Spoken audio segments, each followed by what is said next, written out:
Исәнмесез, эфирда пенжешенбі күні яңалыклары студияда Роза Хабибулина алға таба қой бір темалар турында қысқаша. Харакет ошық Йоршалыда капиталь ремонттан соң Боровец көпірі һәм Ешлек проспекті буенча харакет ошылды. Санаулы күннәр қалып бара, Шолы бірдем тауыш беру күніне әзірләнә. Харакет ошық Йоршалыда капиталь ремонттан соң Боровец көпірі һәм Ешлек проспекті буенча харакет ошылды.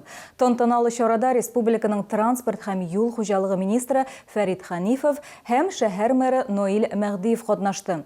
Ремонтланган яңа юлны безнең төшерү төркеме дә бәяләде. Төзелеш эшләре узган елда башланды һәм ике этапта алып барылды. Хәрәкәт өлеше шикләнде. Юлчылар башта күперне бер өлешен япты, аннары икенче өлешен. В 1983 году этот мост мы пустили, это строил тоже в то время еще бывший мостопоезд 485. Прошло теперь 40 лет, считай, вот этот период, как я его принимал участие в стройке и сейчас капитально отремонтирую. Элек бу участокта каршы як полосага чыгу белән бәйле җитди аварияләр була иде. Капиталь ремонт нәтиҗәсендә бу проблема хәл ителде дип белдерде шәһәрнең дәүләт автоинспекциясе башлыгы Ради Кадиков. Мост стал шире в обе стороны. Это раз, появились пешеходные тротуары, и посередине имеются отбойники. Теперь я считаю, что практически эта аварийность сошла на нет.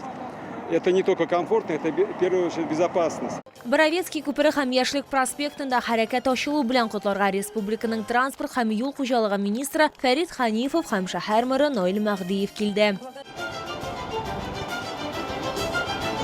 Шәһәрнең 400 еллыгы алдыннан бу чалулар өчен яхшы бүләк диде Фәрит Ханифов. Также хотел поблагодарить, Наиль Гамбарович, вашу команду. Вы, как никто другой из руководителей нашей республики, умеете спокойно, но уверенно добиваться своих целей. 2 ел эчендә двигательләр заводы буҗрасыннан Боровецкий күперенә кадәр участокны реконструкцияләүгә 2 миллиард 330 миллион сум акча тотылган. Шуның 735 миллионы күпернең үзен ремонтлауга юнәлдерелгән.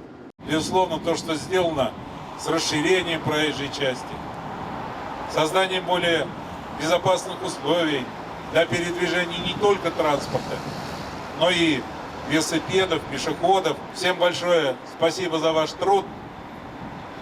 Счастья, успехов и всего доброго за ваш добросовестный труд. Я всем желаю. Спасибо. Яшлек проспекты һәм Боровецкий күперен капиталь төзекләндерү 2 милли проект, куркынычсыз сыйфатлы юллар һәм тормыш өчен инфраструктура проектлары буенча үткәрелде. Лилия Гатина, Сергей Вильданов, яңалыклар. Санаулы күннәр қалып бара, бу якшәмбедә 14 сентябрьдә бердәм тавыш бирү көне узачак. Республика халкына Татарстан Республикасы рәисен, шулай ук җирле үз идарәнең вәкиллекле органнары депутатларын сайларга туры киләчәк. Искәртергә кирәк, бу елның иң күп санлы кампаниясы. 11 меңнән артык кандидат теркәлгән. Сайлаулар ничек узачак, алдагы минутларда сөйләрбез. Я 17 лет работала бухгалтером. Сперва на заводе, потом в строительной компании. Ярты ел элек Елена Кондратьева Флорис булып эшли башлый. Аның иҗадирак һөнәргә китәсе килгән, стажировка һәм уку уза. Беренче вакытта җиңел булмады ди Елена Кондратьева. Ләкин хәзер эшем канәгатьлек китерә. Бу юлдан киткәнемә үкенмим ди ул. Флорис белдергәнчә, тормыш сайлаулардан тора. Алда торган тавыш бирүдә шулай ук сайлау. Раньше ходили с родителями. Это всегда был такой праздник. Там устраивались ярмарки, поэтому запомнилось, что что-то такое, как праздник, что-то веселое. Ну и с тех пор уже, когда выросли, теперь сама хожу тоже на выборы. Вот, надеюсь, дочка подрастет, буду ее тоже приучать. Башка чалалар да әти-әниләрнең аларның алып бергәләп сайлауга барулары турында сөйләделәр. Хәзер үзләре үскәч гаиләләр кургачта бу традицияне саклауларын белдерделәр. Пойдем на выборы вместе с детьми. Там всегда сладости продают, дети это любят. Ну и приучаются, конечно, к ответственности какой-то за свое будущее, за свой выбор. Как выборы, я все время хожу. Обязательно пойду, хоть с палочкой, но пойду. Бердәм тавыш бирү көненә санаулы көннәр калып бара. Сайлаучыларга Татарстан Республикасы рәисен Чаллы шәһәр советы депутатларын сайларга кирәк булачак. Мәләкә сайлау округы буенча да депутат сайлау узачак. Шулай итеп, чаллар 3 бюллетень алачак. Сайлау участоклары иртәнге 7-дән кичке 8-га кадәр эшләячәк. Лилия Гатина, Эльмира Гайнетдинова, Кирилл Хабзей, яңалыклар. Чаллыда махсус хәрби операцияда катнашучыларга, волонтерларга һәм активистларга бүләкләр тапшырдылар. Чара шатлык яшьләр үзәгендә узды, шулай ук «Украя бездны» фильмын карау оештырылды. Ул 2022 елда узган Мариуполь штурмына багышланган. Чарага безнең төшерү төркеме дә барды.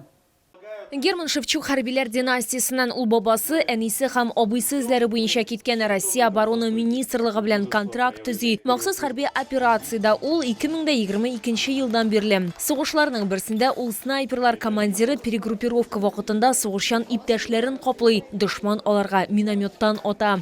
Я личный состав отправил, получается, в тыловую часть для того, чтобы ребята встретили наши основные силы противника, ну а сам остался прикрывать их отход. И в течение 40 минут я вынужден был прикрывать отход ребят, сдерживать тем самым противника. Башка сугышчылар СВО уздыру зонасына ничек эләгүләре һәм ни өчен шундый карар кабул итүләре турында сөйләделәр. Я пошел добровольцем на СВО. Из-за того, что у меня два двоюродных брата начали воевать за ВСУ. Начали притеснять российское гражданство, российских граждан. Волонтерларга һәм активистларга тыл фронта, сугышчыларга СВОда катнашу өчен медальләре тапшырылды. У меня, честно, вообще был шок в шоке. Для меня это была большая честь за признание моего вклада ребятам в зоне специальной военной операции. И это еще больше стимул продолжать помогать им. Я думаю, наша общая сплоченность приблизит победу. Волонтерлар һәм активистлар хәрбиләргә киләчәктә дә ярдәм итәргә планлаштыралар. Бу эшләр бүләкләр алу өчен түгел, бәлки күңел кушу буенча башкарыла. Лилия Гатина, Эльмира Гайнетдинова, Кирилл Хабзей, яңалыклар. Бу сезгә җиткерәсе соңгы мәгълүматы бездә. Мин Роза Хабибуллина сезнең белән сау булашам, исән сау булыгыз.